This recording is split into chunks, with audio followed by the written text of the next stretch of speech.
Hello and welcome back to another marvelous Mortgage Monday episode. It's the first Monday of the month already. Can you believe it?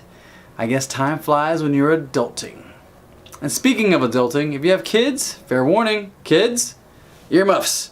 Because today we're talking about the D. Some people want the D. Others don't. Some people kind of want the D. And some just think about it all day long. But I think we can all agree on one thing. Attorneys love the D. It's their favorite letter in the alphabet.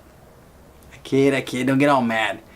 Are you going through the big D? And I don't mean Dallas. If you haven't guessed it yet, or totally have your mind in the gutter, I'm talking about divorce. And let's face it, whether you like it or not, divorces can get ugly. And I'm talking like Rockets losing to the Spurs and the playoffs ugly. Too soon? Go Spurs, go. Relationships can quickly go from, hey babe, you get the last bite off my plate, to, what? You want half my chicken fried steak? No, not today. And if you are or have gone through the D, you know that working with attorneys to split up assets can be an exhausting experience. And that sounds like so much fun. But before I go any further, a quick little compliance-friendly disclaimer that every circumstance is different, so you need to consult with your attorney if you're actually going through the D to understand your obligations and what assets you can and cannot part with. But from a lender's point of view, that'd be me, here are some high-level options you should know to help you along the way. So let's say you're awarded the house. What do? Well, you have a few options. I'm just going to list a few of them. You can refinance your house solely in your name to remove your ex, especially if they're on the mortgage with you, or do a cash out refinance of your home, again, just in your name, to pay off any joint debts you may or may not be obligated to pay per your divorce decree. And there are other options such as an ULTI loan, but I won't go into detail on this video because I'll save that for a YouTube special.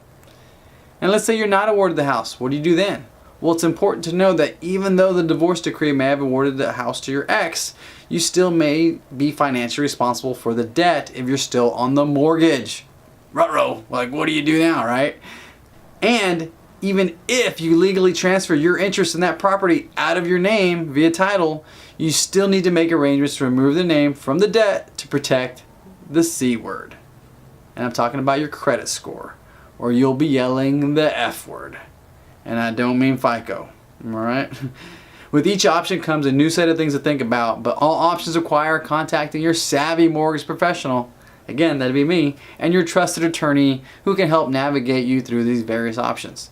So bottom line, even if your wedded bliss didn't last forever, it doesn't mean you don't have options to stay in your home, albeit with a little creative refinancing. It is very important to understand which option is in your best interest and what factors should be considered when making your decisions. Like what you're hearing?